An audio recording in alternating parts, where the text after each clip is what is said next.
네, 고맙습니다. 주말은 잘 보내셨어요? 네.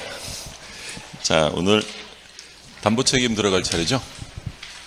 교재 보시면 178쪽, 아니네요, 189쪽이네요. 담보 책임. 매도인의 담보 책임은 일단 확인하실 점은 성질이 이제 법이 정하는 무과실 책임이다라고 했어요. 뭐 잘못이 있든 없든 하자 있는 거 팔았으면 책임지는 거고, 그리고 담보 책임은 강행 규정이 아니라 임의 규정이죠. 그러니까 특약으로 담보 책임 면제 특약을 할 수 있는데, 다만 이제 확인하실 점은 매도인이 알고 고지하지 아니한 것이거나 또는 자기가 제3자에게 권리를 설정해 준 것에 대해서는 책임을 져야 된다. 그러니까 이제 여기서 말하고자 하는 건 그 물건을 팔 때 요 하자가 있는데 난 이 하자에 대한 책임을 지지 않겠다. 그래도 살 거냐라고 합의하면 뭐 책임 안 져도 돼요. 근데 이제 문제는 하자 있다는 걸 알고 숨기고 면제 특약을 했다면 면제 특약에도 불구하고 책임을 져야 한다. 이런 의미고, 그 유상계약에 준용하는 거죠. 그러니까 꼭 매매계약뿐 아니라 유상계약의 경우에는 하자 있으면 담보 책임 져야 된다라는 거고, 그러니까 예를 들어서 교환계약을 했어요. 교환계약. 그럼 교환계약을 했는데 하자 있는 걸 주면 담보 책임 져야 안 져요? 져야죠, 그렇죠? 그럼 예를 들어서 임대차를 했어요. 제가 임차인인데 임대물에 하자가 있어요. 담보 책임 물을 수 있다 없다? 생각해 보세요. 내가 공짜로 써요, 차임을 내? 내가 차임을 내고 쓰는데 하자 있는 물건을 주네? 참을 수 있다 없다? 참을 수 없지. 그럼 예를 들어서 증여를 하나 받았어요. 증여 받았는데 하자가 있어. 참을 수 있어요, 없어요? 참아야지, 그렇죠? 그런 무상계약에는 담보 책임이 적용될 수 없고요. 그러니까 유상계약에는 담보 책임이 적용된다, 이런 얘기고. 그럼 이제 우리가 담보 책임은 크게 보면 사실은 네 가지예요. 권리의 하자, 그리고 목적물의 하자, 그리고 경매에서의 하자, 그리고 뭐 시험에 많이 나오진 않지만 올해 출제가 된 게 그러니까 채권의 담보 책임이 크게 네 가지인데, 주로 시험은 이제 권리의 하자에서 출제가 되죠. 여기서 이제 권리의 하자 나오고 물건의 하자. 그러니까 이 표만 다 외우시면 된다 그랬잖아요. 그러니까 이제 요 표가 이제 여기 밑에 나오는 것들이 쭉 정리해 놓은 건데, 그럼 이제 권리 하자는 종류가 몇 가지가 있었냐면 5가지가 있었죠. 전부 타인, 일부 타인, 그리고 수량 부족 일부 멸실, 용익적 제한, 저당권 행사, 이 5가지인데, 근데 우리가 담보 책임에서 제일 기본적인 건, 제일 중요한 건 악의자가 할 수 있는 게 제일 중요하다라고 했어요. 그러면 전부 타인 권리는 악의자가 할 수 있는 게 뭐였어요? 전악해. 그 다음에 일부 타인 권리는 대금 감액. 전악해. 악하면 한 대 맞아야 되고요. 한 대 맞으면 저만 손해, 이런 거 했었잖아요, 그죠? 그래서 전부 타인 권리는 악의자가 해제할 수 있고, 일부 타인 권리는 악의자도 대금 감액 청구할 수 있고요. 그리고 저당권 행사는 악의자가 손해배상 해제를 다 할 수 있어요. 그러면 5개 중에 2개가 없어요. 뭐가 없었냐면 수량 부족 일부 멸실이랑 용익적 제한. 그러니까 수량 부족 일부 멸실이랑 용익적 제한은 악의자에게는 담보 책임이 인정되지 않는다라고 했어요. 그럼 보시면 타인 권리 매매, 그러니까 타인 권리 매매라는 게 이제 전부 타인 권리를 말하는 거고, 일단 타인 권리 매매는 무효예요, 유효해요? 유효하죠. 사서 넘겨주면 되니까. 그래서 매매의 목적이 된 권리가 타인에게 속한 경우에 매도인은 권리를 취득하여 매수인에게 이전해야 한다. 그러니까 사서 넘겨주면 돼요. 근데 이제 문제는 570조 동전이라는 건 69조의 제목, 그러니까 전부 타인 권리 매매에서 담보 책임. 그러니까 사서 넘겨주면 되는데 못 넘겨주게 됐다.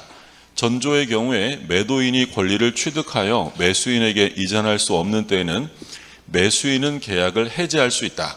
선의인 경우 이런 말이 없죠. 해제는 선악불문하는 거고. 자, 그런데 매수인이 계약 당시 권리가 매도인에게 속하지 아니함을 안 때에는 손해배상을 청구하지 못한다. 그러니까 손해배상은 누구에게만 인정하는 거야? 선의자. 그러니까 이제 전부 타인 권리예요. 갑이 을한테 부동산을 팔기로 매매 계약을 했는데 이게 전부 다 병의 소유예요. 그럼 일단 병 소유 물건을 갑이 매매했다면 매매 계약은 유효다, 무효다? 유효해요. 사서 넘겨주면 되고, 그럼 이제 못 넘겨주게 되면 그때 발생하는 문제가 570조의 담보 책임이에요.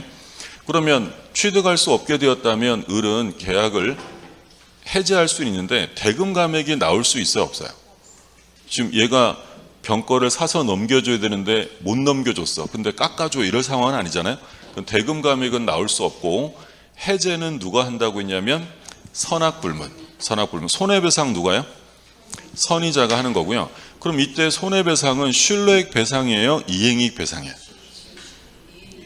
이행. 신뢰액은 어디서 끝났어요? 계약 체결상 과실책임 이외에 다른 곳에서 손해배상 나오면 전부 다 원칙은 이행이에요. 그리고 이건 불능이잖아요. 그러면 시가를 판단하는 기준 시점은 계약시예요? 이행기예요? 불능시예요? 불능시 시가.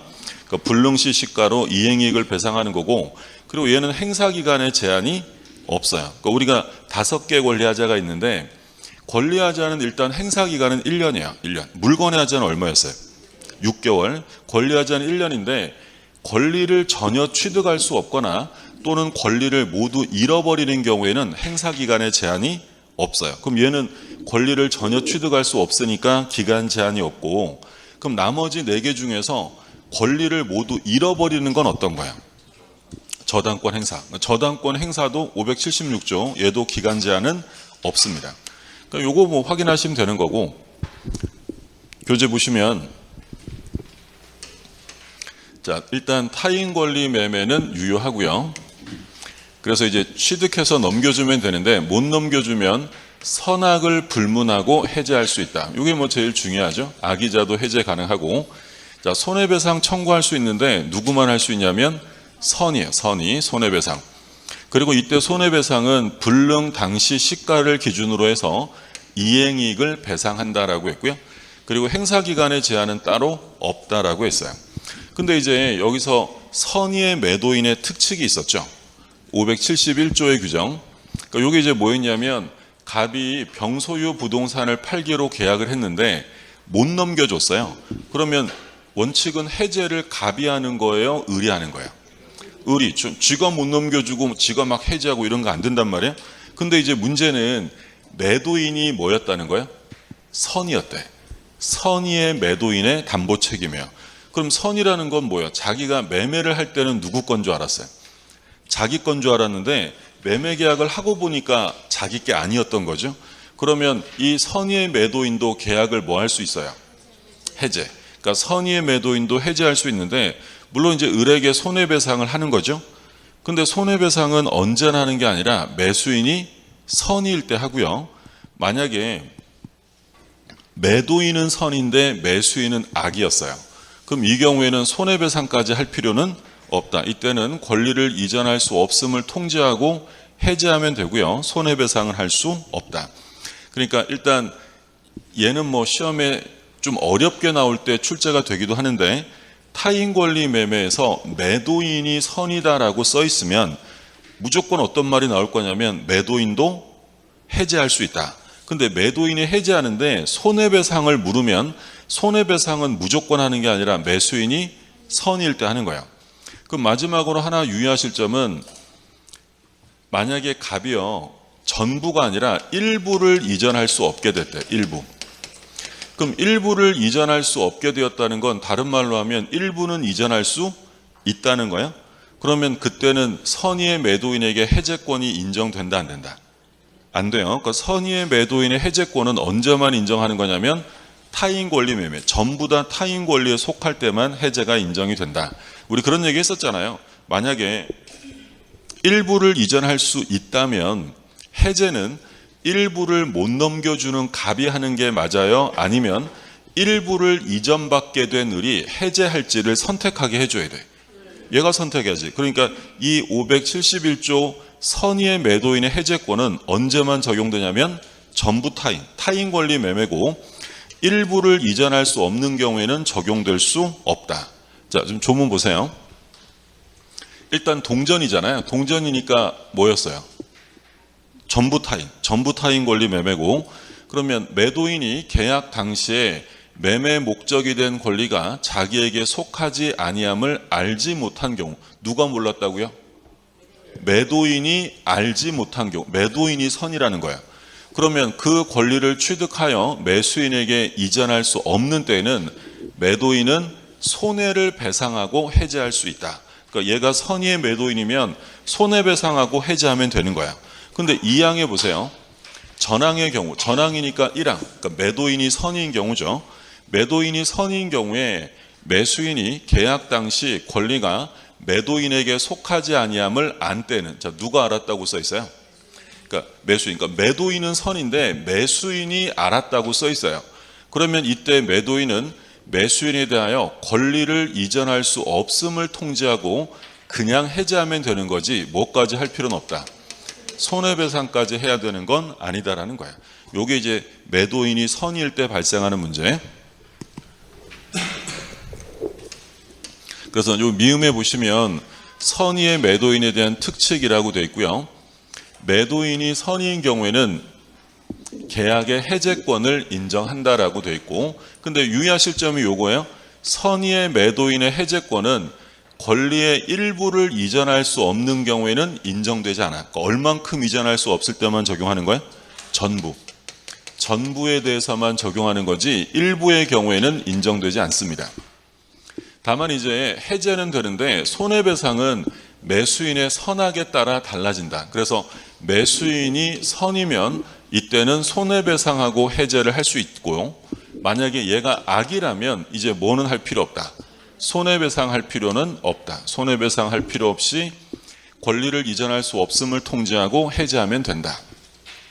요게 이제 타인 권리 매매에 관한 문제고, 그럼 이제 두 번째로 나오는 건 일부 타인 권리죠. 갑이 을이랑 매매 계약을 했어요. 이게 예를 들어 100제곱미터 매매 계약을 1억에 했는데 나중에 봤더니 절반은 50제곱미터는 병거였어요. 그럼 이번에는 일부만 타인 권리에 속하는 거죠. 그러면 이 경우에 얘가 이걸 사서 완전히 100제곱미터를 넘겨주면 문제가 없겠지만 절반밖에 못 넘겨주게 생긴 거야. 그러면 을이 1억 원을 다 줄 수 없잖아요. 그러면 5천만 원의 대금 감액 깎아주세요라고 할 수 있는데, 중요한 건 일부 타인 권리에서 대금 감액은 선의자만 해요, 선악불문이요. 선악불문. 그러니까 악의자라 하더라도 대금 감액이 된다. 이게 뭐 제일 중요하고, 나머지는 전부 다 누구만 할 수 있냐면 선의자만 하는 거야. 해제도 선의자, 손해배상도 선의자. 물론 이제 선이라고 해서 무조건 해제할 수 있는 건 아니고 잔존 부분, 요 절반이면 매수하지 않았을 것으로 인정될 때는 선의자가 전부를 해제할 수 있다라는 거고요. 자, 행사기간 조심하셔야죠. 일단 권리하자니까 행사기간은 얼마야? 1년. 근데 이제 선의자와 악의자를 나눠서 선의자는 언제부터 1년이에요? 그렇죠. 몰랐으니까 안날로부터 1년이 되는 거고, 악의자는 이미 알았으니까 얘는 계약한 날로부터 1년이 되는 거죠. 그럼 여기서 안날이라는 것은 무엇을 안날이냐? 여기서 안날이란 단지 권리의 일부가 타인에게 속함을 안날을 말해요? 아니면 권리의 일부가 타인에게 속하여 이전할 수 없게 됨이 확실하게 된 사실을 안날을 말하는 거예요. 뒤에 거, 긴 거, 그걸 안날이지 단지 일부가 타인 것이다라는 걸 안날을 말하는 건 아니다. 그러니까 일부 타인 권리에서는 기억하실 점이 대금 감액은 선악불문 인정이다. 이게 핵심이고, 그러면 얘랑 비교되어서 자주 출제되는 게 수량 지정 매매에서 수량 부족 일부 멸실이죠. 갑이 을이랑 부동산 매매 계약을 했는데 이건 이제 수량 지정 매매예요. 그러니까 수량 지정 매매라는 건 수량의 주안점을 두고 가격도 결정하는 거야. 예를 들어 평당 얼마, 요거는 수량 지정 매매죠. 예를 들어서 제곱미터당 100만 원, 100제곱미터니까 1억에 계약을 합니다. 근데 나중에 봤더니 이 땅은 80제곱미터고요. 20제곱미터는 이미 멸실된 상태예요. 자, 그럼 일단 20제곱미터는 못 넘겨줍니다. 원시적이죠? 후발적이에요? 원래 없어, 원래. 계약을 하고 없어진 게 아니라 원래 없던 거고, 그럼 멸실된 거니까 값만 못해요? 아무도 못해? 아무도. 그럼 주관적 불능이 아니라 객관적 불능이고 전부예요? 일부예요? 일부. 100제곱미터 전부가 아니라 20제곱미터만 못 넘겨주는 거죠. 그러면 이런 원시적 객관적 일부 불능의 경우에 계약 체결상의 과실 책임이 적용되나요? 라고 물으면 된다, 안 된다? 안 된다. 우리가 계약 체결상 과실 책임은 언제만 나온다고 했냐면 원시적, 객관적, 전부 불능이고 지금처럼 일부만 불능인 경우에는 계약 체결상 과실 책임이 아니라 담보 책임을 적용한다라고 봤던 거죠. 그러면 이 경우에 제곱미터당 100만 원 100제곱미터 계약을 했는데 80제곱미터밖에 안 된대. 깎아야죠. 그럼 대금 감액은 선악 불문이에요? 선이자만 하는 거야? 요건 선이자만 하는 거지. 그래서 얘랑 비교해서 시험에 예전에는 제일 많이 나왔던 게 요거예요. 일부 타인 권리는 악의자도 대금 감액이 되는데 수량 부족 일부 멸실은 누구에게만 인정하냐면 선의자에게만 인정한다. 꼭 비교하셔야죠. 제일 중요하고 여기서 그럴 수밖에 없는 게 이 일부 타인 권리는 얘가 만약에 알았대요. 그럼 뭘 알았냐면 절반이 병소유인 걸 알면서 계약을 했대. 그러면 얘는 50제곱미터만 취득할 거라고 예상했을까요? 아니면 갑이 사서 100제곱미터를 다 준다고 생각한 거야. 사서. 그러니까 얼마에 계약을 했겠어요? 1억에 계약을 했을 거 아니에요. 근데 갑이 나중에 을한테 야 을아 미안한데 너도 알았잖아. 병이 안 된대. 반만 받아 이럽니다. 그러면 1억 다 줘야 돼? 5천 깎아야 돼? 깎아야지. 이건 선악불문 감액이야. 근데 얘는 20제곱미터가 멸실됐다. 이건 객관적 불능이에요. 그럼 얘가 이게 20제곱미터가 이미 멸실되어 있다는 걸 알면서 계약을 했다면 얘는 100제곱미터를 다 받을 거라고 생각했겠어요? 80밖에 못 받는 걸 알아요. 알죠? 그럼 당연히 수량 지정 매매를 했다면 1억 원의 계약을 했을 리가 없다는 거예요. 그래서 이 경우에는 악의자에게는 대금 감액이 인정되지 않습니다. 꼭 비교하시고 나머지는 다 똑같죠. 선의자고 그럼 행사기간 선의자는 안날로부터 1년 악의자는 없죠. 행사기간이 없지. 왜? 악의자에게 인정되는 게 없잖아요. 그러니까 일부 타인 권리는 악의자도 뭐 할 수 있어요? 대금 감액할 수 있으니까 행사기간이 규정되어 있겠지만 수량 부족 일부 멸실이나 용익적 제한은 악의자에게 담보 책임이 인정되는 게 없어요. 그러니까 당연히 행사기간도 나올 수가 없는 거죠. 이 두 가지를 꼭 비교하시고 교재 보시면 일단 일부 타인 권리예요. 일부 타인 권리. 그럼 밑에 기억. 대금 감액 청구를 누가 한다고 했냐면 선악불문. 해제권은 선의자, 손해배상도 선의자인데 선이라고 해서 무조건 인정되는 건 아니고요. 잔존 부분만이면 매수하지 않았을 경우 이렇게 되어 있고 자 행사기간 선의는 언제부터냐면 안날 악의자의 경우는 이미 알았으니까 계약한 날로부터 1년이고요.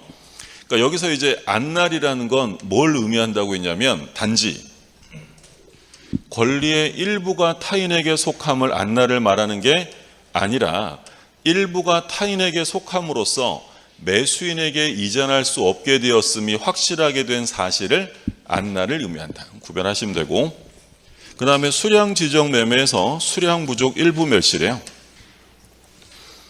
그럼 수량 부족 일부 멸실에서 대금 감액이 누구한테만 인정하냐면 선의.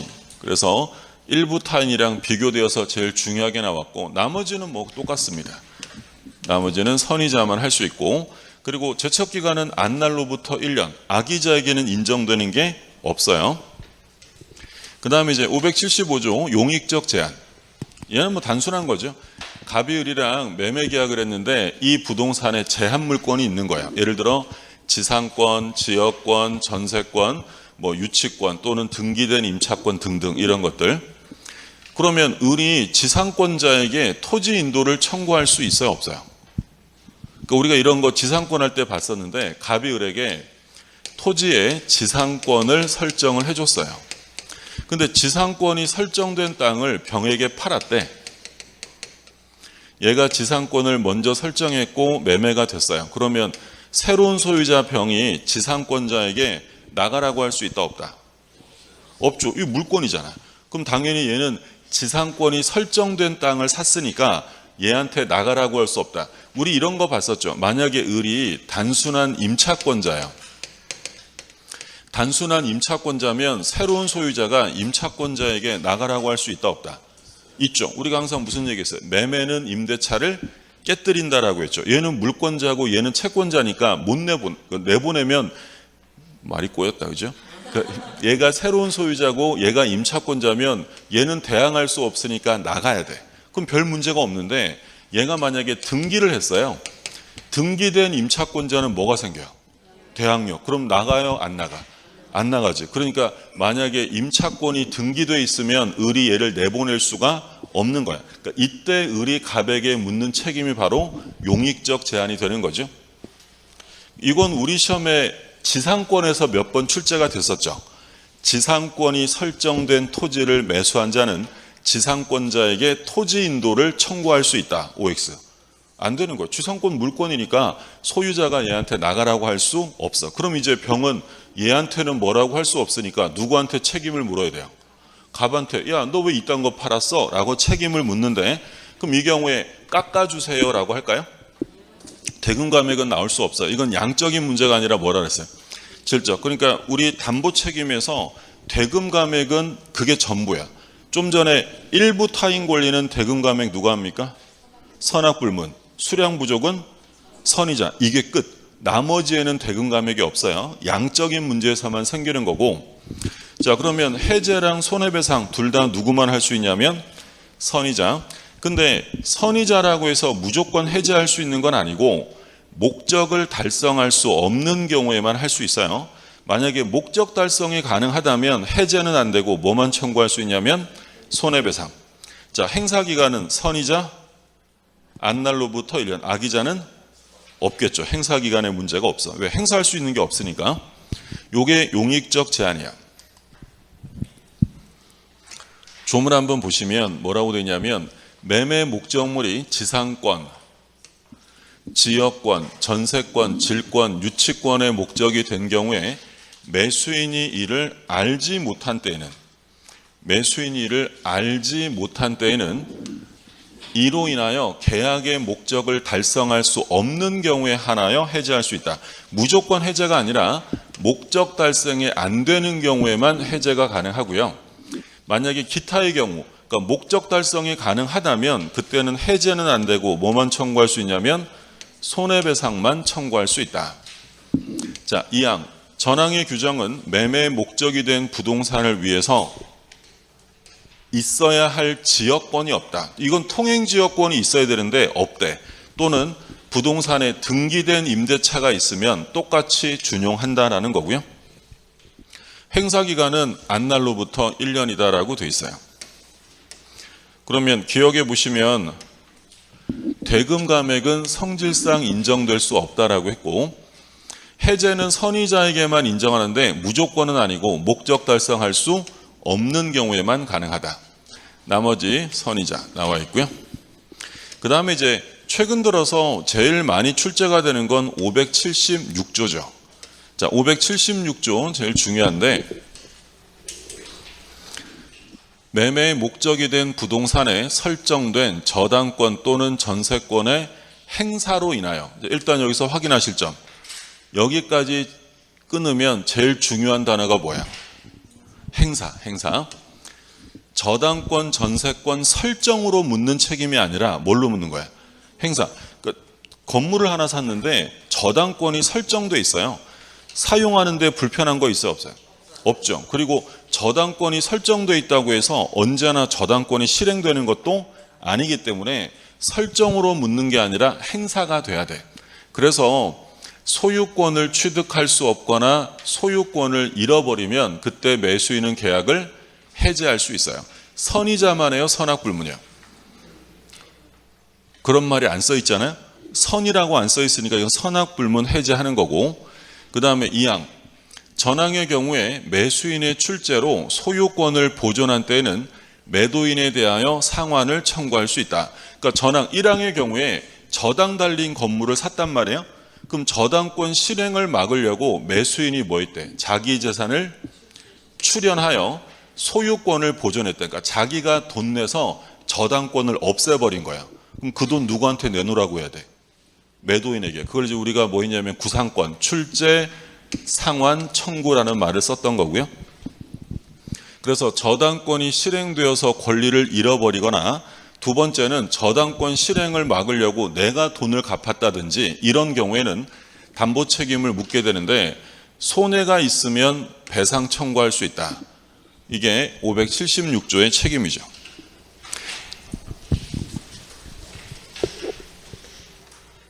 그러니까 이제 갑이요. 일단 저당권 행사로 묻는 것이 뭘로 묻는 게 아니라고요?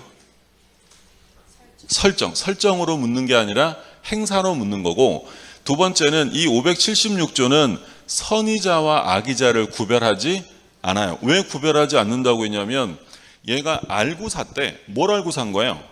저당권이 설정된 걸 알고 샀을까? 실행된 걸 알까? 설정이죠. 그렇잖아요? 그렇습니다. 자, 갑이 을에게 돈 빌려주고 저당권을 설정했단 말이에요. 근데 저당 달린 건물을 팔았어요. 그러면 얘가 대금을 다 받았으면 이거 어떻게 해줘야 돼? 말소해줘야 될 거 아니에요. 근데 돈도 다 받아놓고 저당권을 말소 안 하고 남겨둔 상태예요. 근데 일단 지금 저당권이 설정돼 있다고 해서 얘가 사용하는데 불편한 게 없고 이 저당권이 꼭 실행될 거라고 볼 수도 없죠. 얘가 나중에 뭐 할 수 있으니까. 말소시킬 수 있으니까. 그러니까 설정만으로 묻는 게 아니라 뭐가 돼야 돼요? 실행. 설정으로 묻는 게 아니라 실행, 행사가 되어야 한다라는 거죠. 자, 그러면 얘가 돈을 갚아야 되는데 안 갚는 바람에 경매가 실행됐어요. 얘는 소유권을 잃어버린 거죠. 그러면 소유권을 잃어버린 병이 을한테 뛰어가서 깎아주세요 그러겠어요? 말도 안 되잖아. 그럼 얘는 계약을 어떻게 해야 돼? 해제하고 손해배상을 청구할 수 있어요. 근데 주의하실 점은 선의자만 한다, 선악불문이다. 선악불문. 왜 선악불문이라고 했냐면 얘가 악의자라는 건 뭘 알고 산 거예요? 저당권에서. 우리 기초 강의할 때 그 얘기했잖아요. 얘가 저당 달린 걸 알고 샀다면 어떤 생각으로 샀을까? 자, 1번. 내가 대금을 다 냈으니 그 돈 받아서 을이 곧 저당권을 말소시키겠지. 2번. 내가 돈을 다 줬지만 저당권이 설정된 걸 샀으니 금방 경매가 돼서 소유권 날리겠지. 당연히 1번일 거 아니야. 그러니까 얘가 저당 달린 걸 알고 샀다 하더라도 얘가 돈을 안 갚는 바람에 저당권이 실행된 거죠. 담보 책임 물어야 돼, 못 물어야 돼? 물어야지. 선악불문 똑같이 인정하는 거야. 그러면 얘가 만약에 이 부동산을 살 때 저당 채무를 인수하고 샀어요. 담보 책임 물을 수 있다, 없다? 없는 거죠. 그러니까 지금 이 건물이 시가로 10억이에요. 10억. 근데 저당 채무가 얼마냐면 예를 들어 3억이래. 그럼 이 3억 원을 얘가 인수하고 샀다는 건 얼마에 샀다는 거야? 7억에 산 거죠. 그러면 3억은 누가 갚아야 돼요? 당연히 자기가 갚아야지. 3억 인수했으니까. 그러면 이 경우에 얘가 돈을 안 갚는 바람에 경매가 실행되었다면 담보 책임 물을 수 없고요. 그러면 7억에 사서 3억을 얘한테 갚았어요. 그러면 이 경우에는 을의 채무를 대신 갚은 거예요? 자기 할 일 한 거야? 자기 하는 거니까 이때는 출제 상환 청구, 구상권 행사할 수 없어요. 그러니까 이 576조의 담보 책임이 문제가 되는 건 채무를 빼고 샀을 때요, 대금 다 주고 샀을 때요. 대금 다 주고. 채무 빼고 샀으면 자기 문제가 되는 거니까. 자, 그럼 이 경우에 깎아주세요는 나올 수 없고 해제랑 손해배상을 선의자만 한다, 선악불문이다. 선악불문. 얘도 선악불문. 그래서 5개 권리 하자 중에서 악의자가 손해배상을 청구할 수 있는 건 딱 요거 하나밖에 없어요. 얘만 할 수 있다. 제척기간은 어떻게 돼요? 없다. 아까 권리를 전혀 취득할 수 없다. 570조. 권리를 모두 잃어버린다. 576조. 얘는 행사기간의 제한을 따로 두지 않습니다. 그러면 우리 판례 본 게 예를 들어 제가 가등기된 부동산을 샀어요. 그러면 가등기된 부동산을 사면 사용하는 데 지장이 있어요, 없어요? 없고요. 그리고 가등기가 됐다고 해서 나중에 언제나 본등기가 되는 것도 아니겠지. 근데 가등기된 걸 제가 샀더니 제 건 바로 본등기가 됐어요. 그럼 제 등기 어떻게 됐을까? 직권말소가 됐겠죠. 그러면 제가 가등기 말소 안 한 매도인에게 책임을 물어야 되는데 어떤 담보 책임을 묻느냐가 문제였죠. 뭐랑 제일 비슷해요? 저당권 행사 576조 얘랑 제일 비슷하고 570조 타인 권리 매매에 관한 규정이 적용되는 게 아니다라는 거예요.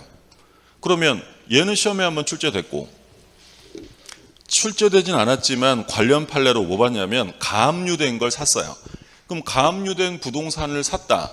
사용하는데 불편한 거 없고요. 가압류가 있다고 해서 언제나 강제 집행이 이루어지는 것도 아닌데 제가 샀더니 바로 되겠죠? 강제 경매됐어요. 그럼 제 소유권 날리잖아요. 그럼 소유권을 잃어버린 저는 어떤 책임을 물어야 돼? 뭐랑 제일 비슷해요? 가압류된 걸 샀더니 강제 경매가 돼서 소유권을 잃어버렸다면 똑같죠. 576조에 둘 다. 얘는 시험에 한번 나왔었고 얘는 아직 안 나왔는데 내용은 똑같아요. 그러면 이 두 개 사건에서 담보 책임을 물으려면 선의자야 돼요? 선악불문이요? 선악불문하고 담보 책임 물을 수 있다라는 거예요. 이게 이제 576조의 내용. 자, 그럼 보시면 일단 576조는 선악을 구별하지 않습니다. 그리고 얘는 실행으로 묻는 거지 설정된 것만으로 물을 수는 없고요. 그 다음에 대금 감액은 성질상 인정될 수 없고 해제 선악불문, 손해배상 선악불문. 그래서 5개의 권리 하자 중에서 악의자가 손해배상을 청구할 수 있는 건 딱 하나, 576조. 그래서 아까 전부 타인 권리는 악의자가 뭐 한다고요? 전, 악해, 해제. 일부 타인 권리는 대금 감액. 그리고 수량 부족이랑 용익적 제한은 악의자에게 아무것도 인정 안 하고 저당권 행사는 손해배상 해제 모두 할 수 있다라고 했고, 근데 채무를 인수하고 매수했다면 담보 책임을 묻거나 출제 상환 청구, 구상권 같은 거 행사할 수 없습니다. 자, 판례박스 나오는데요. 가등기 목적이 된 부동산을 매수했어요. 그러니까 가등기 된 걸 산 거죠. 근데 이제 샀는데 나중에 어떻게 됐대요? 가등기에 기한 본등기가 되어서 소유권을 상실하게 됐대요. 그러면 어떤 담보 책임을 적용한다? 저당권 실행 576조가 준용된다라고 봐야지 타인 권리 매매에 관한 570조가 적용되는 건 아니다라는 게 판례고, 그 다음에 2번 가압류된 부동산을 샀어요. 근데 나중에 가압류에 의한 강제 집행으로 소유권을 상실하게 되었다. 그럼 얘도 뭐랑 똑같이 취급하겠다? 저 576조와 마찬가지가 된다라는 거야. 같은 취지의 판례니까 보시고요. 그럼 이제 권리하자 다 보셨고 물건의 하자.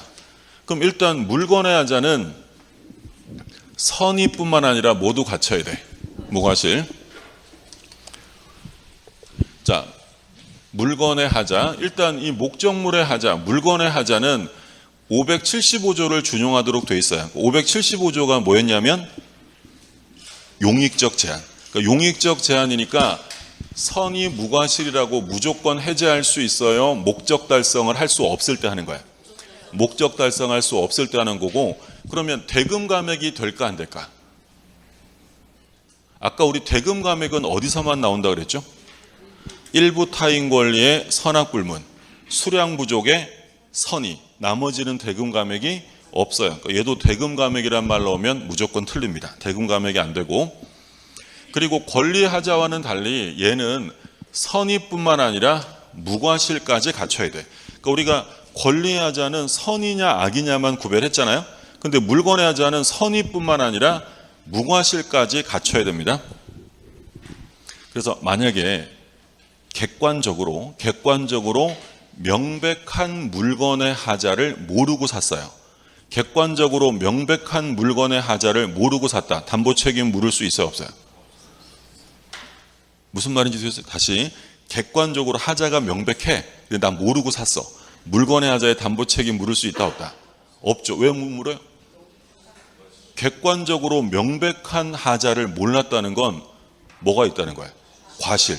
그럼 안 돼. 얘는 선의뿐만 아니라 모두 갖춰야 돼요. 무과실까지 갖춰야만 담보 책임 묻고요. 자, 그리고 행사 기간은 권리하자는 1년인데 물건의 하자는 6개월이지. 6개월. 언제부터 6개월이겠어요? 안날로부터 6개월. 근데 하나 우리 판례는 이 물건의 하자에서 손해배상 청구권은 제척기간 이외에 별도로 소멸시효 기간을 따로 적용합니다. 소멸시효니까 몇 년이야? 10년. 근데 소멸시효는 언제부터 10년이겠어요? 인도받은 날로부터 10년의 소멸시효를 따로 적용합니다. 다시 얘기하면 물건의 하자로서 예를 들어 선의 무과실의자가 해제할 수 있을 거 아니에요. 해제는 얼마 안에 해야 돼. 해제는 안날로부터 6개월 안에 해야 돼. 이거 넘으면 해제 못하는 거예요. 근데 만약에 물건의 하자로서 손해배상을 청구하려고 합니다. 그럼 손해배상 청구는 안날로부터 6개월 안에 하지 않아도 인도받고 몇 년 안에 하면 되는 거예요? 10년. 그러니까 별도의 소멸시효를 따로 적용하는 거예요. 그러니까 기산점은 달라. 만약에 손해배상이라 하더라도 안날이라고 써 있으면 몇 개월이 나와야 돼? 6개월. 근데 10년이 나오려면 안날이에요? 인도받은 날이에요? 인도받은 날로부터 10년이라는 기간 안에 소멸시효를 따로 적용하고요. 자, 그리고 물건의 하자는 경매에서의 담보 책임을 물을 수는 없다. 중요하죠. 그러니까 제가 경락을 받았는데 경락받은 게 권리의 하자가 아니라 무슨 하자라고요? 물건의 하자. 이런 경우에는 담보 책임 물을 수 없다. 그러니까 경매에서의 담보 책임은 어떤 하자만 된다 그랬어요? 권리 하자만 되는 거예요. 제가 아파트를 하나 경락받았는데 아파트 보일러가 고장나 있어. 그럼 담보 책임 물을 수 있다 없다? 그건 안 되니까. 물건의 하자 가지고 물을 수 없고. 자, 그리고 종류물, 불특정물 매매가 있었어요. 그러면 종류물 매매에서만 나오는 독특한 담보 책임이 뭐가 있었어요? 완전물 급부 청구 있었죠. 그러니까 종류물은 뭐라고도 불렀던 거예요? 불특정물이라고도 불렀죠. 그러니까 우리가 이제 종류물이랑 특정물을 구별했어요. 특정물은 여러 개 있어요? 하나 있는 거야? 하나. 예를 들어서 A 아파트 101동 101호 매매 계약을 합니다. 101동 101호 아파트 매매 계약은 종류물 매매예요? 특정물 매매야? 특정물. 근데 하자가 있대. 그럼 다른 걸로 바꿔주세요 할 수 없죠. 근데 종류물은 여러 개 있잖아. 공산품처럼 TV, 전화기, 시계. 그럼 이런 것들은 하자 있는 물건을 샀을 때 뭐 하라고 하는 거야? 완전한 걸로 바꿔줘 라고 할 수 있다는 거야. 그러니까 완전물 급부 청구는 특정물에서도 나와요? 종류물에서만 나와. 종류물에서. 근데 여기서 주의하실 점은 완전물 급부 청구와 더불어 계약의 해제와 손해배상을 동시에 할 수 있다 없다? 안 돼요. 얘만 하는 거예요. 완전물 급부를 청구했다면 손해배상 청구를 따로 할 수 없다라는 거예요. 그래서 같이 할 수 있다 이러면 틀리니까 주의하시고. 자, 마지막으로 법률상의 장애가 있었어요. 건축법상 장애였죠. 실제 사건이. 예를 들어 제가 땅을 사서 그 땅에다가 건물을 지으려고 했는데 건축법상 건물 못 지어요. 법률상의 하자예요. 자, 그럼 법률상의 장애 하자가 있으면 이게 권리의 하자냐 물건의 하자냐가 문제죠. 우리 판례는 뭘로 봐요? 목적물의 하자. 물건의 하자지 권리의 하자가 아니다. 그러니까 요거는 이제 조심하셔야 될 게 현재 우리 학설상 다수설의 입장은 권리의 하자예요. 근데 우리 판례는 권리의 하자가 아니라 뭘로 본다? 목적 물건의 하자로 봐요. 그럼 우리 판례에 따르면 법률상의 장애 담보 책임은 1년 안에 물어요? 6개월 안에 물어야 돼? 6개월. 선의여야 돼요? 선의 무과실이어야 돼? 선의 무과실. 그러면 법률상의 장애가 있는지 없는지를 판단하는 기준 시점이 언제예요? 계약시예요? 인도시예요? 계약시. 계약시. 그러니까 조심하셔야 돼요. 여기 뭐라고 써 있으면 틀리냐면 인도시라고 써 있으면 틀려요. 인도시가 아니라 계약시. 그러니까 이제 예를 들어서 제가 토지 매매 계약을 할 때는 법률상의 장애가 없었어요. 근데 매매 계약을 체결한 직후에 건축법이 개정되면서 건물 못 짓게 됐어요. 담보 책임 물을 수 있다 없다? 매매 계약을 할 때는 법률상의 장애가 없었는데 계약하자마자 건축법이 개정되면서 건물을 못 짓게 됐대. 담보 책임 물을 수 있다 없다? 없다. 언제가 기준이니까? 계약시. 자, 종류물 매매의 경우에 해제 또는 손해배상을 청구하지 않고 하자 없는 완전물 급여를 청구할 수 있다. 완전물 급부 청구인데 뭐 조심하시라고 그랬어요? 해제나 손해배상을 청구하지 않고, 둘 다 같이 할 수는 없어요. 완전물 급부는 얘네들이랑 함께 행사할 수 없고, 자, 행사 기간은 안날로부터 6개월이에요. 근데 손해배상 청구권은 채권의 소멸시효 규정이 따로 적용되어서 뭐라고 했냐면, 인도받은 날로부터 몇 년 안에 하면 된다? 10년. 자, 그 다음에 4번. 건축을 목적으로 매매된 토지에 대해서 건축 허가를 받을 수 없어요. 그러면 이건 무슨 제한이다? 법률상의 제한이에요. 그럼 법률상의 장애는 무슨 하자로 본다? 목적물의 하자. 그럼 뭐라고 써 있으면 틀린다고요? 권리의 하자로 본다라고 하면 틀려요. 물건의 하자고. 그리고 이 하자가 있는지는 언제를 기준으로 판단하냐면 계약 성립시. 뭐라고 써 있으면 틀린다고요? 인도시를 기준으로 한다라고 하면 틀려요. 자, 그럼 마지막으로 이제 경매서의 담보 책임. 자, 지금 갑이 채무자, 소유자요. 뭐 물상보증인일 수도 있고 소유자고, 을이 채권자인데 경매가 실행되었는데 병이라는 사람이 경락을 받았어요. 근데 경락을 받고 보니까 하자가 있는 거지. 그럼 이 하자는 어떤 하자에 된다고요? 권리 하자지 뭔 안 된다. 물건의 하자 가지고는 담보 책임 물을 수 없고 뭐만 되는 거야? 권리 하자만 물을 수 있다. 두 번째, 경매서의 담보 책임을 물으려면 경매는 무효라도 되어 유효해야 돼. 반드시 유효해야 돼요. 만약에 이 경매가 무효였대. 그럼 무효면 얘는 경락 받은 거야, 못 받은 거야? 못 받아. 쥐게 아닌데 하자가 있든 말든 얘가 신경 쓸 일이 아니잖아요. 그럼 경매서의 책임을 물으려면 전제 조건, 첫 번째 권리 하자일 것, 두 번째 경매는 유효할 것. 자, 그러면 이런 요건이 충족됐으면 1차적으로 누구한테 책임을 물어요? 얘가 소유자잖아요. 1차적으로 소유자에게 책임을 묻는데, 근데 이 채무자에게 책임을 물으려고 봤더니 애가 상태가 어떻다 그랬어요? 물론 상태가 안 좋겠지. 지금 마음이 좋겠어요? 상태가 안 좋지? 무자력. 얘가 무자력이야. 그럼 2차적으로 누구한테 물어? 채권자에게 내 돈 내놔라고 채권자에게 묻는 거야? 그러니까 우리 시험에 이렇게 한번 나왔잖아요. 경락에는 채무자의 자력 유무에 불구하고 자력 여부를 따지지 않고 채권자에게 배당금의 반환을 청구할 수 있다라고 하면 OX. 틀려요. 1차적으로 채무자고 무자력일 때 2차적으로 갑니다. 자, 그러면 병이요, 갑에게 원칙적으로 손해배상을 청구할 수 있어요, 없어요? 하자가 있으면 원칙적으로 손해배상 청구할 수 없죠. 그러니까 갑이 지금 얘한테 손해배상까지 청구하는 건 좀 가혹하지 않아요? 얘 마음이 어떻겠어. 지금 제정신이 아닌데 이 부동산이 얘한테 넘어갔단 말이에요. 얘가 자기 의사로 매매한 게 아니죠. 경매요, 경매. 그러니까 얘가 팔고 싶어서 판 게 아니기 때문에 이 하자가 있다고 해서 병이 갑에게 손해배상을 청구할 수는 없는 거야. 근데 어떤 말이 써 있으면 손해배상 청구가 된다 그랬어요? 알고서, 알면서.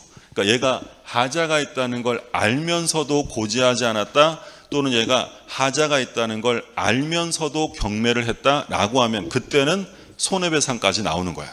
자, 정리하면 경매서의 담보 책임은 물론 뭐 흔하게 자주 나오진 않지만 정리하실 점은 일단 어떤 하자만 된다?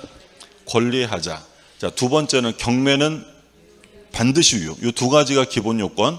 자, 요건이 충족되면 이제 세 번째 누구한테 책임을 묻는 거야? 소유자한테 물어야지. 채무자, 물상보증인. 근데 물으려고 봤더니 애가 어때요? 무자력이야. 그럼 2차적으로 채권자에게 반환. 그리고 손해배상은 원칙적으로 된다 안 된다? 안 돼요. 근데 어떤 말이 써 있으면? 알고서, 알면서 이런 말이 써 있으면 가능하다라는 거죠. 자, 보시면 경매가 무효면 담보 책임이 문제될 수 없고요. 그리고 경매에서의 담보 책임은 권리의 하자에서만 나오고요. 물건의 하자의 경우에는 문제되지 않습니다. 1차적으로 채무자에게 묻고요. 근데 채무자가 자력이 없으면 2차적으로는 채권자에게 물어요. 그리고 원칙적으로 손해배상을 포함할 수는 없습니다. 근데 어떤 말이 써 있으면 손해배상 된다고요? 알고 고지하지 않았다, 알고 청구했다, 이런 말 나오면 손해배상까지 청구할 수 있다. 자, 하나 추가로 보면 우리가 채권의 담보 책임이 있어요. 채권 매매할 수 있어요, 없어요?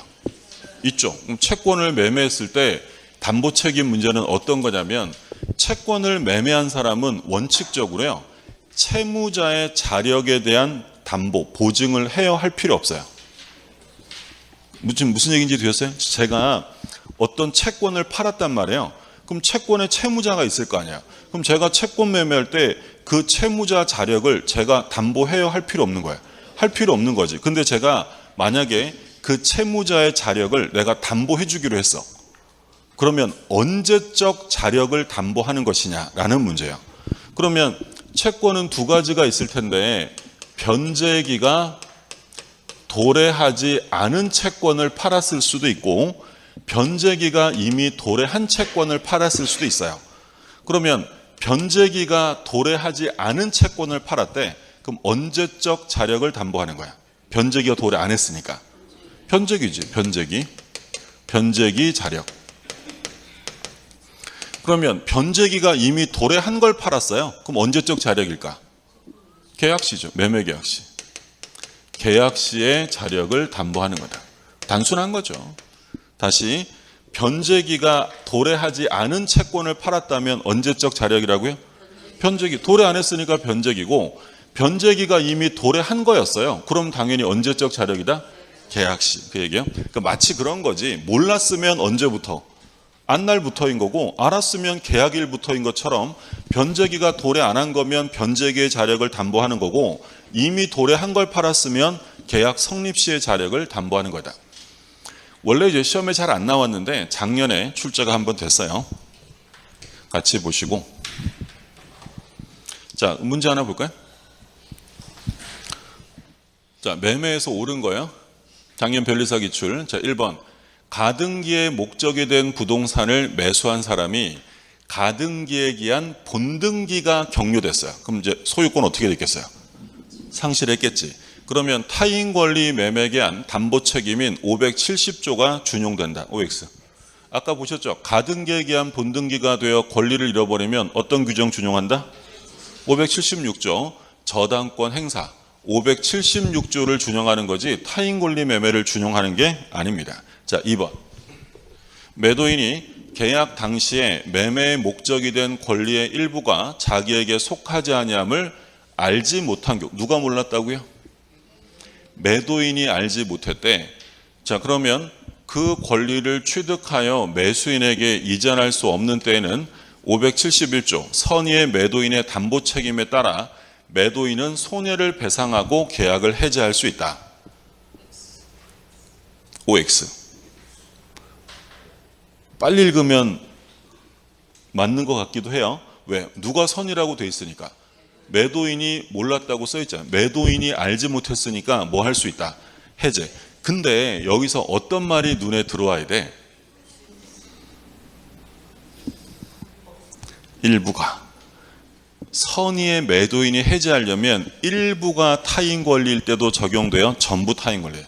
전부. 일부가 타인 거면 해제는 매수인이 하는 게 맞다 그랬잖아요. 그러면 얘는 해제할 수 없습니다. 그래서 571조에 선의의 매도인의 해제권은 일부 타인이 아니라 언제만 적용한다? 전부 타인일 때만 적용하고, 3번은 뭐 시험 범위가 아니라 생략이고, 4번 건축을 목적으로 매매된 토지에 대하여 건축 허가를 받을 수 없어 건축이 불가능하다. 이게 무슨 제한이에요? 건축하려고 땅을 샀는데 건축법상 건축 허가가 안 돼. 그럼 이게 무슨 장애예요? 법률상의 장애. 법률상의 제한, 법률상. 이거는 매매 목적물 하자에 해당한다. OX. 맞죠? 법률상 제한은 권리의 하자예요? 목적물의 하자예요? 목적물의 하자. 그럼 뭐라고 써 있으면 틀린다고요? 권리의 하자라고 써 있으면 틀리는 거예요. 판단 시점은 인도시예요? 계약시예요? 계약시. 인도시라고 써 있으면 틀리고, 그럼 4번은 정답 옳은 지문. 계약 성립시 기준이고 인도시라고 써 있으면 틀린다는 거 다시 보시고 5번.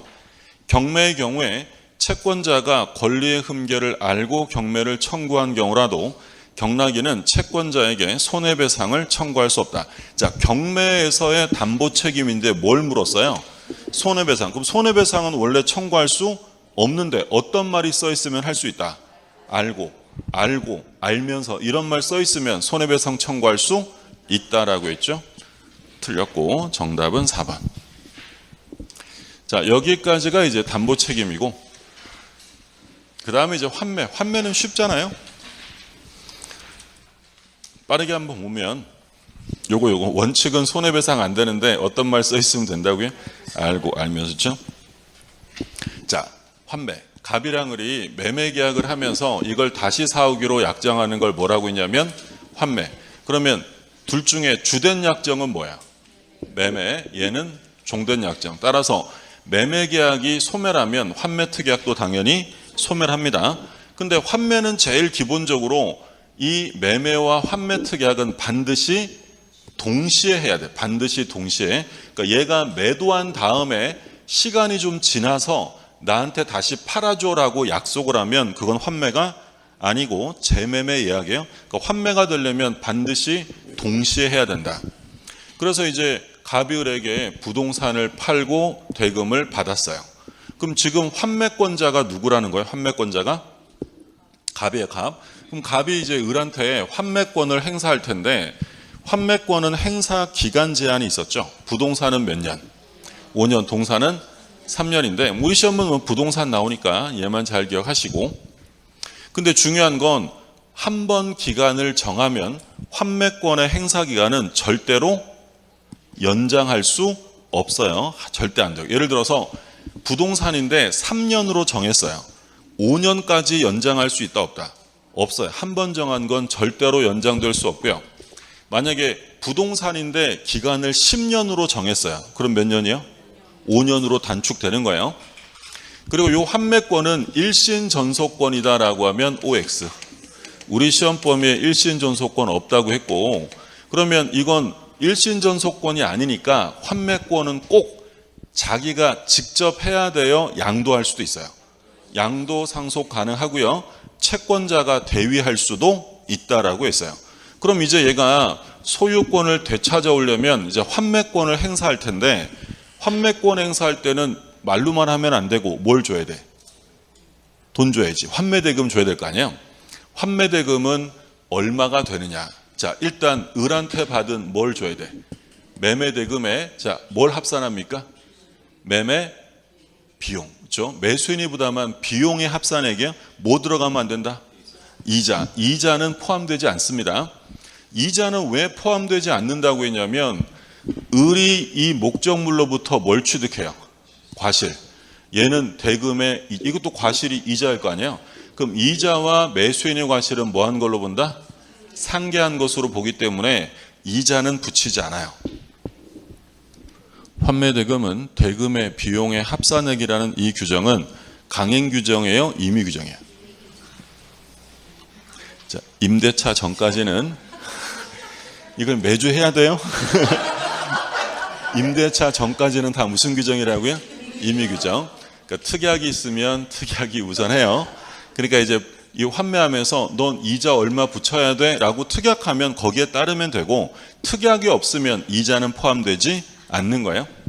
자, 그럼 이제 갑이 을한테 너 꼭 나한테 다시 팔아줘야 해. 알았어 라고 약속을 한 거예요. 근데 이 약속을 했던 을이 치사하게 약속을 어기고 팔아버립니다. 제3자한테. 그러면 갑이 을에게 약속한 걸 가지고 이 특약을 병에게 주장할 수 있어요? 없어요? 없죠. 을이랑 약속했지 얘한테 한 게 아니니까 환매 약정을 얘한테 대항할 수는 없어요. 그럼 대항하려면 뭐가 돼 있어야 돼? 등기. 자, 갑에서 을로 소유권 이전 등기될 때 환매 등기를 하게 되는데 주등기로 해요? 부기등기로 해요? 부기등기로 하고요. 그리고 요 소유권 이전 등기 신청과 환매 등기 신청은 동시에 하는 거죠. 자, 그럼 얘가 환매 등기 된 걸 보고 샀잖아요. 그러면 이제 등기가 되었으니 제3자에게 대항할 수 있다. 그러면 등기된 상태라면 갑은 환매권을 이제 을에게 행사하여 병에게 행사하면 돼. 병에게, 얘한테 대항할 수 있으니까 바로 행사해서 소유권을 되찾아올 수 있고요. 자, 그리고 등기부 갑구뿐 아니라 등기부 을구, 환매 등기 후에 누가 저당권을 설정한 게 있대. 환매 등기 후에 들어온 저당권. 그러면 얘가 소유자가 되면 이 저당권 어떻게 돼요? 소멸하는 거예요? 환매 등기 후에 들어온 것들은 제한적 권리도 전부 다 소멸. 근데 물론 소멸되려면 당연히 환매권자가 뭘 해야 돼? 환매 의사표시만 하면 돼요? 권리 취득의 등기를 해야 돼. 그렇죠. 그러니까 소유권 등기해야지. 소유권 등기하게 되면 환매 이후에 들어온 것들은 전부 다 소멸하게 됩니다. 자, 그 다음에 이제 간단한 거지만 최근에 시험에 잘 나왔던 거, 을은 환매 등기를 이유로 병에게 소유권 이전을 거절할 수 있느냐. 그러니까 지금 을이요, 이걸 팔았잖아요. 병한테 매매를 했는데 병이 등기 달라고 하니까 을이 지금 뭐라고 하는 거야? 을이 병한테, 야, 환매 등기 돼 있잖아. 그러니까 나는 소유권 못 넘겨줘. 할 수 있어요, 없어요? 없죠. 당연히 넘겨줘야지. 다른 말로 하면 환매 등기는 처분 금지 등기가 아닙니다. 그러니까 자기가 환매 등기된 걸 판 이후에 환매 등기를 이유로 소유권 이전을 거절할 수는 없다. 자, 마지막으로 그러면 말씀드린 것처럼 환매권을 행사했다고 해서 소유권이 돌아오는 게 아니라 뭘 해야 된다고요? 등기해야 돼. 그러면 이 등기 청구권은 언제까지 행사해야 되느냐? 요 제척기간, 요 5년이라는 기간 내 등기 청구까지 해야 돼요. 등기 청구는 별도예요. 별도. 환매권의 행사로 발생하는 등기 청구권은 위 제척기간, 환매권의 행사기간과는 별도로 환매권을 행사한 때로부터 소멸시효 몇 년이 진행된다? 10년. 그래서 우리 그런 얘기 있잖아요. 그러니까 최장 몇 년이 되는 거야? 5년 플러스 10년. 그러니까 5년 안에 환매권 행사하고 이때부터 등기 청구는 몇 년 안에 하면 돼? 10년. 최대 15년까지 간다라고 했죠. 자, 요게 이제 환매에 관한 내용이고, 보시면 목적물엔 제한이 없고요. 동산, 부동산 다 가능하고, 환매는 매매와 반드시 동시에 해야 된다. 그리고 환매 특약은 매매 계약의 종된 계약이니까 매매 계약이 무효 취소되면 환매도 소멸입니다. 환매 대금은 얼마 주는 거냐면 매매 대금의 비용의 합산액이다라고 되어 있고요. 그러니까 약정이 있으면 약정에 따릅니다. 근데 별도 약정 없으면 이자는 들어가지 않는 거예요. 왜 들어가지 않냐면 과실과 이자는 뭐 한 걸로 본다? 상이한 것으로 보고요. 자, 부동산은 5년, 동산 3년이에요. 이거보다 길게 약정하면 부동산은 5년으로 단축. 그리고 한 번 정하면 절대로 연장할 수 없다라고 했고, 등기하는데 환매 등기는 매매 등기와 동시에 환매권의 보류를 등기하면 그때부터 대항력이 생기는 거고요. 주등기가 아니라 부기등기합니다. 그리고 니은에 보시면 환매 특약 등기가